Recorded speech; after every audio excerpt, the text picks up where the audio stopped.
සාදරෙන් ආදරෙන් පිළිගන්නවා All Trail Bike Sri Lanka YouTube channel එකට. ඉතින් මුලින්ම සමාව ඉල්ලන්න ඕනේ සති එකහමාරක් දෙකකට වැඩි කාලයක් මට ඔයාලට වීඩියෝක් දාගන්න බැරුණා විවිධ අසනීප තත්ත්ව එතකොට විවිධ පරිසරයේ තියෙන ආබාධ නිසා වැසි කාලයක් තිබ්බ සෑහෙන්න දැන් තමයි චුට්ටක් පායන්න තියෙන්නේ. ඉතින් ඒ නිසා වීඩියෝ එකක් දෙන්න බැරුව ගියා.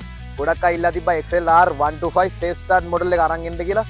ඉතින් අද අරන් ආවේ safe start model එක. අපි කතා කරමු මුල ඉඳන් අග වෙනකම් බයිසිකලේ කොහමද ගන්න ඉන්නව නම් බයිසිකලේ හොඳයිද පදින්න හොඳයිද තෙල් කරන්නේ කොහමද අපි මේකේ ඕන එකක් කතා කරලා බලමු. එහෙනම් අපි යම් වීඩියෝ එකට. සචිරෝ හොන්ඩා විසින් නිෂ්පාදනය කරපු හොන්ඩා කම්පැනියේ ආරම්භක කාලේ බයික් එකක් තමයි XLR 125 කියන්නේ.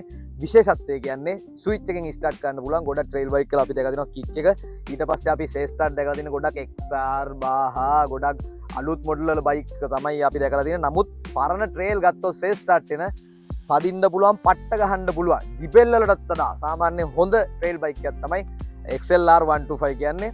ඉතින් 1990 තමයි මැනුෆැක්චර් එක පටන් ගන්න මේ බයික් එක නිෂ්පාදනය කරන්න පටන් ගන්න 2000 අවුරුද්දේදී නවතිනවා. ඉතින් ජපන්නු බයික් ගහන්න නැවතුවට පස්සේ ඉතින් දැන් මේවට ටිකක් පාර්ට්ස් හොයාගන්න අමාරුයි. ඉතින් ඊට පස්සේ තමයි සෑහෙන අපායකට මුහුණ දෙන්න උනේ. නමුත් තාමත් ලංකාවේ තියෙන සුපිරි බයිසිකල් මේ තියෙනෙත් ඒ වගේ සුපිරි බයික් එකක්. එහෙනම් අපි යම් මේකේ ඊළඟ ස්ටෙප් එක ගැන කතා කරමු. 124cc 2L single cylinder engine එකක් තමයි තියෙන්නේ. engine එක 4 stock cc engine එකක් තමයි තියෙන්නේ. ඉතින් safe start වෙනවා මේ engine එකේ කිසිම ප්‍රශ්නයක් නැතුව කාලාන්තරයක් පදින්න පුළුවන් engine එකක් තමයි XLR engine එක. horse power 11ක් නිෂ්පාදනය කරන්න පුළුවන් මේ engine එක. engine එකට parts අවශ්‍ය නම් XR 230 SL 230 STR 230cc bike වල engine parts ඒ විදිහට හරියටම හරි. නමුත් gear box එකේ වගේ පොඩ්ඩක් අර වෙනස්කම් අර එමේ තියෙනවා. මොකද මේක speed 5 speed gear box එකක් මේකට එන්නේ. අරවා 6 speed gear box එකක් එන්නේ. හොඳට මතක තියාගන්න SL වල XR වල 230 කැටගරි එකේ බෙදෙන engine වල parts ඒ විදිහටම මේකටත් සෑහෙන්න ගැලපෙනවා. ඔය ජපන් වල තියෙන කතන්දරේ තමයි එකකට එකක් සාමාන්‍ය කෑලි ලගින් තමයි යන්නේ. මොකද XT225 Shero ගත්තට පස්සේ TW225 ගත්තට පස්සේ දෙකේම බඩු එහෙට මෙහෙට කර හදාගෙන දාගන්න පුළුවන්. මොකද සේම් තමයි යන්නේ ගොඩක් වෙලාවට මේ පාර්ට්ස්. ඉතින් ඒක තමයි අපිට තියෙන හොඳේ ජපන් බයික් වල. ඉතින් මේ එන්ජිමට ලීටරයක් එන්ජින් ඔයිල් අල්ලනවා. ඇත්තටම නඩත්තුව අඩු safe start වෙන සුපිරි එන්ජින් එකක් තමයි මේ එන්ජින් එක. කික් මොඩල් එකේ එන්ජින් එකට වඩා මේ safe start එන්ජින් එක සාමාන්‍යයෙන් දුවනවා වැඩි. එහෙනම් අපි යමු ඊළඟ ස්ටෙප් එකට. ලීටර් 9ක ටැංක් එකක් තමයි දීලා තියෙන්නේ XLR 125 එකට.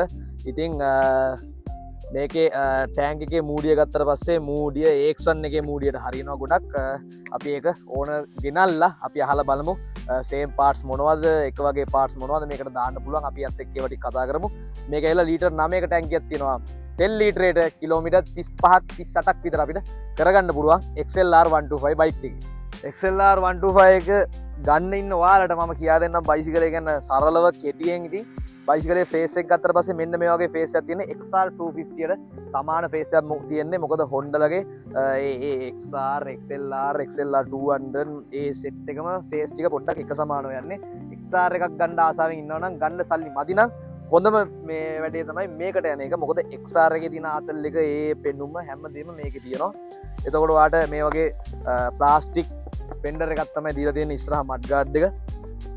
සාමාන්‍යයෙන් හොඳ හයියට තියෙනවා. ඔරිජිනල් ජපන් නම් ෆයිබර් කරාම අරේම කරාම ගාන සුට්ටක් අඩු වෙනවා.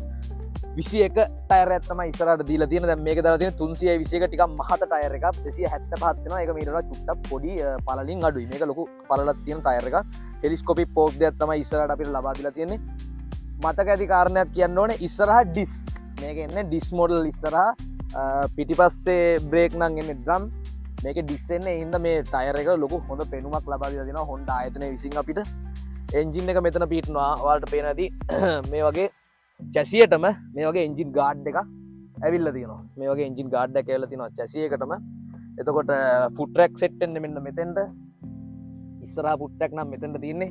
ඔයාලා ගොඩක් ඇහුවා මේ මෙහෙම ෆුට් රැක් එක මේ නැමෙන විදියට හැදිලා තියෙන්නේ ඇයි කියලා.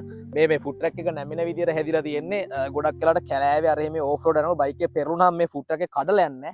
මේක මෙතනින් නැමෙනවා මිසක්. එතකොට මේ ෆුඩ් ට්‍රක් එකේ කටු අරම මේවා තියෙන්නේ. මේක ගොඩක් කර දැන් අපි ලංකාවේ කොල්ලෝ බාට දෙක දාම් පැද්දට මේවා පිටරට සුද්ධ පදින්නේ බූට් ෂූස් දාගෙන.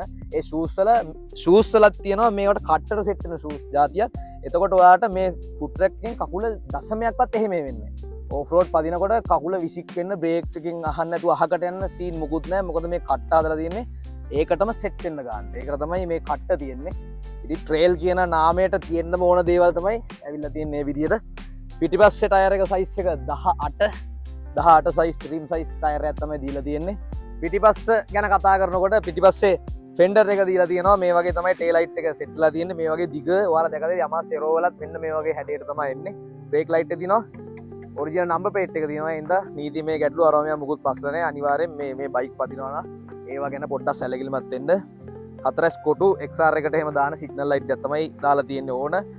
සුපර් ටැප් කෑන් එකක් ගහලා තියෙනවා. එතකොට සයිඩ් කවර් ඇවිල්ලා අපි නෝමල් XL 125R එකට වඩා සාමාන්‍යයෙන් ලොකුයි මහතයි ඝනකයි. ඒක හොඳට මතක තියාගන්න. අර අනික් ට්‍රේලට වඩා මේවේ සේෆ් ස්ටාර්ට් මොඩල් එකේ චුට්ට පර්ෆෝමන්ස් වැඩි කරලා තමයි හදලා තියෙන්නේ. සීට් එක ආෆ්ටර් මාකට් දාලා තියෙන්නේ. ඔරිජිනල් සීට් එක මෙහෙම නෙමෙයි. 4 හැඩ ගල් ගෙඩිය වගේ තමයි එන්නේ. මේ සීට් එකෙත් ප්‍රශ්නයක් නැහැ. ටිකක් දුර රයිඩ් කරනකොට තමයි පොඩි අපහසුකම් වලට මූණ පාන්න වෙන්නේ. මේ ටූල් පර්ස් එකත් ගහලා තියෙන ආෆ්ටර් මාකට්. මේ සාමාන්‍ය ටූල් පර්ස් එකකින් මේ වගේ කළු වෙලා පොඩ්ඩක් ෆේඩ් වෙනවා. ඒක හැටි කාලෙත් එක්ක. ඉතින් බයිසිකලේ ගත්තට පස්සේ ඕම තමයි තියෙන්නේ. එහෙම ලොකු දිගකුත් නැහැ. ලොකුවට බයික් එකේ කොටත් නැහැ. මම දැන් ඔයාලට උස පෙන්නන්නම් ආවොත් බයික් එකේ පේන නැති. එකේ උස. ඉතින් මම දැන් නැගලා පෙන්නන්නම්.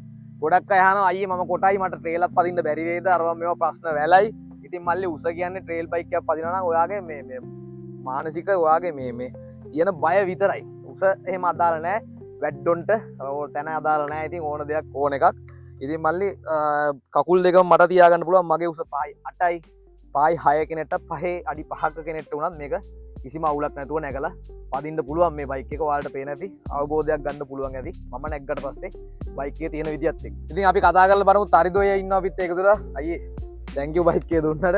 ඉතින් මේ මගේ ගෙවල් ළඟම ඉතින් මේ අපේ හිතවතෙක් තමයි තරිදෝ අයියා. ලොකු දුරක් නැහැ. ඉතින් වීඩියෝ එකක් කතා කරලා මෙහෙම කරමු කිව්වට පස්සේ ඉක්මනටම බයික් එක යාම වියදම් කරගෙන මංගාවටම ඇවිල්ලා බයික් එකේ රිවිව් එක දුන්නා මට. ඉතින් ඒකට බොහොම ස්තුතියි.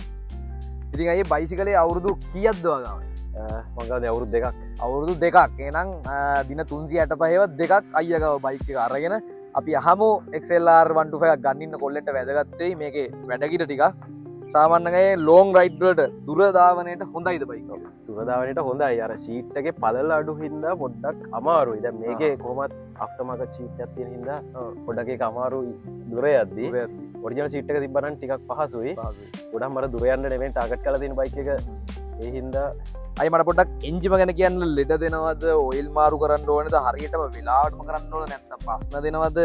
පොඩ්ඩක් ඒවා කියන්නයි සර්විස් එක පොඩ්ඩක් මේන්ටේන් කරන. එන්ජිනය ගැන කිව්වොත් මල්ලි සාමාන්‍ය කිලෝමීටර් 1500න් 2000න් අතර මාරු කරේ නැත්නම් අනිවාර්යෙන් ටයිමින් චේන් එකේ සද්ද එන්න ගන්නවමයි. එත් එකේ සද්ද එන්න ගන්නවා. මොකද මේකේ ඔයිල් ෆීල්ට් එකක් එන්නේ නැහැ. බයික් එකේ ඉන්බිල්ට් ඔයිල් ෆීල්ට් එකක් එන්නේ නැහැ. ඒ හින්දා CT100 ටැග් වගේම තමයි ඔයිල් ෆීල්ටර්ස් එන්නේ නැහැ. ඒ හින්දා වෙලාවට සර්විස් එක කරේ නැත්නම් ටයිමින් චේන් එකේ සද්ද එන්න ගන්නවා. ඒ කියන්නේ ෆිල්ටර් එකක් නැති නිසා ඔයිල් පෙරෙන්න ෆිල්ටර් වෙන්න විදිහක් නැහැ. ඉතින් තියෙන ඔක්කොම ඔයිල් එක කොච්චර පරණත් ඒක දඩබඩ ගාලා හෙඩ් එකට යවලා එතකොට චූටි සියුම් කුඩු තිබ්බොත් ඒකෙන් පටස් ගාලා හෙඩ් එක කැපෙනවා. ඒ හින්දා ඒ දීලා තියෙන ටයිම් එකටම මාරු කරන්න ඕනේ. ඔයිල් ටික මාරු කරන්න ඕනේ. හා රයිට් හරි. අයියේ එතකොට මේ බයිසිකලේ සේෆ්ටි ෆීචර්ස් මොනවද තියෙන්නේ? අර XR එකට එහෙම මම දැකලා තියෙනවා ස්ටෑන්ඩ් එක ගහලා තියෙදි ස්ටාර්ට් වෙන්නේ නැහැ. එහෙම මේකටත් එනවද? මේකටත් ඒ ෆීචර්ස් ටිකම තියෙනවා. මට කියන්නකො මේකේ සේෆ්ටි ෆීචර්ස් ගැන. දැන් ඔය මම දැකලා තියෙනවා XR වල බා වල ස්ටෑන්ඩ් එක ගහලා තිබ්බාම ස්ටාර්ට් වෙන්නේ නැහැ. මට දැනගන්න කැමති මේ පරණ බයික් වලටත් ඊට කලින් ආව මොඩල් වලටත් ඒ තාක්ෂණය ජපන්න දුන්නද? ඔව් මේ බයික් එකේ මල්ලි ඒ ෆීචර්ස් ටික එහෙමම තියෙනවා. මේ බයිසිකලෙත් ඒ විදිහටම තියෙනවලු ඔන්න ෆීචර්ස් ටික. ඉතින් ඔයාලා හිතන්න පරණ වුණත් ජපන සෑහෙන්න ෆීචර්ස් දීලා තිනවා. 90 ගණන් වල 80 ගණන් වල දෙන්න පුළුවන් හොඳම ෆීචර්ස් මං හිතන්නේ. තාක්ෂණයට දැන් තියෙන බයික් එකක්ත් හැරෙන්න පුළුවන් ගානක මේ බයික් තියෙනවා. මේ ඒ කියන්නේ ස්ටෑන්ඩ් එක ගහලා තිබ්බොත් ස්ටෑන්ඩ් එක ගහලා තිබ්බොත් සේෆ් ස්ටාර්ට් මෝටර් එක වදින්නේ නැහැ. ආයෙ ක්ලච් එක අල්ලනකම් ගියර් එක තිබ්බොත් ඒ කියන්නේ ගියර් එක තියෙද්දි ක්ලච් එක අල්ලනකම් මෝටරේ වදින්නේ නැහැ. ඔව් මොකද ගියර් එක තියෙද්දි මෝටර් එක ගොත් එහෙම බයික් පයින්නවානේ. ඔව් එතකොට ඉතින් බලන්න ජපාන වල සේෆ්ටි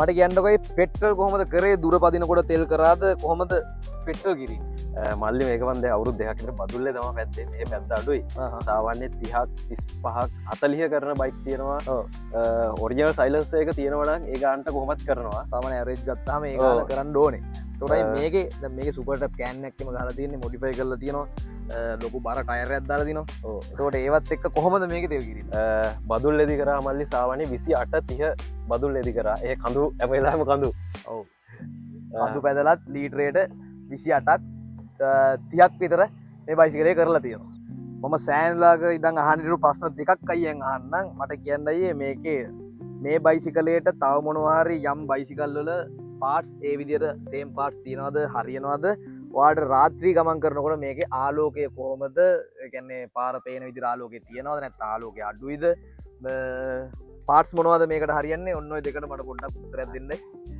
මල්ලි මෙහෙමයි මේ ඉන්ජින් එකට සමාන ඉන්ජින් තියෙන ඉන්දියන් බයිකුත් තියෙනවා ජපන් බයිකුත් තියෙනවා ජපන් වල FTR 230 SL230 XR230 ටික තියෙනවා අයිටස් ඉන්දියන් බයික් වල CB set පරණ මොඩල් එක එන්ජින් එක මේකමයි ඊට පස් ඒක මේ කික් මොඩල් එක එක්සෙල් එකටත් හරි ආය තියෙන කරිස්ම කියලා බයික කරිස්මයගේ සමහර පාට් මේකට හරියනවා එකන බජට් නැතිකට්ටියට ඉන්දියන් පාට්වලට යන්න පුළුවන් අදිසිය පැදගන්න බැරුව අනාදලා ඉන්නලාග ඒවගේ මැච්චක් ගහගන්න පුළුවන් එතකොටයි මේ මූඩියට මූඩියට ඒක්සොන් හොඩලගේ සේම් මූඩියත් තම එන්න පෙටල් ටෑන්ක එකට ආය හෙඩ්ලයිට් ගැන කියනන මල්ලි හෙඩ්ලයිට් එක ඇතන රෑට පොඩ්ඩක් එලිය මදි මදි ඔය පස්න තියන ගොඩ ට්‍රේල් එලිය චුට්ටම් මදි කියලා හෙඩ්ලයිට් ලානික මේ පොඩි ලෑම්පයක් ඉන්න මුට පොඩි වුණක් එන්න එතවරයි මේ සාමාන්‍යෙන් බල්ල පූසේ පැන්න එක පාට අඳුරගන්න පුළුව මටම තියෙනවා දුර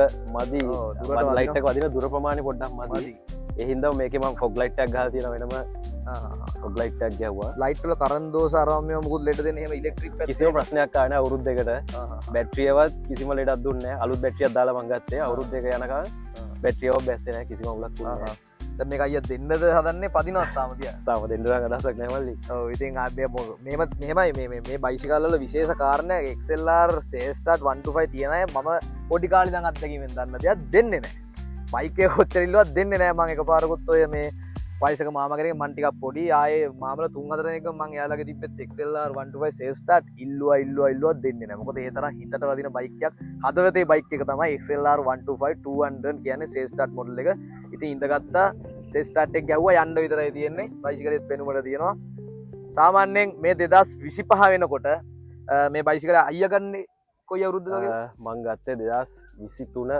2023 වගේ එතකොට කොහොමද ප්‍රයිස් එම් නම්බර් එකත් එම්ම ගුර ගත්තේ 4.20 කට විතර මං ගත්තේ 4.20 කට විතර තමයි අයියා අරන් ඇවිල්ලා තියෙන්නේ ඒතකොට දැන් මේ වෙනකොට අයියේ පහ පන්නලා පහ මාරත් පයින්නවා එම්ම ගුර පයින්නවා එම්ම ගුරක් ඉතින් මේ කන්ඩිෂන් තියෙන බයික් එකක් ඔව් මේකේ කන්ඩිෂන් හොඳට තියෙනවා ඉතින් මේ ඔන්න ඔහොම තමයි ප්‍රයිස් යන්නේ සාමාන්‍ය 5ක් 6ක් අතේ තියෙන ඕනවාට මේ XLR 125 එකක් ගන්නවනම් එහෙනම් අයියේ බොහොම ස්තුතියි අපි එනම් ආය වීඩියෝකින් හම්බෙමු ආය ඔයාගේම බයික්කයක් තව අවුරුදු ගානේ කරන්න ලැබෙයි කියලා මම ප්‍රාර්ථනා කරනවා එහෙනම් ජය වේවා අයියේ එහෙනම් අපි සමු ගන්නවා ඕල් ට්‍රේල් බයික් ශ්‍රී ලංකාවෙත්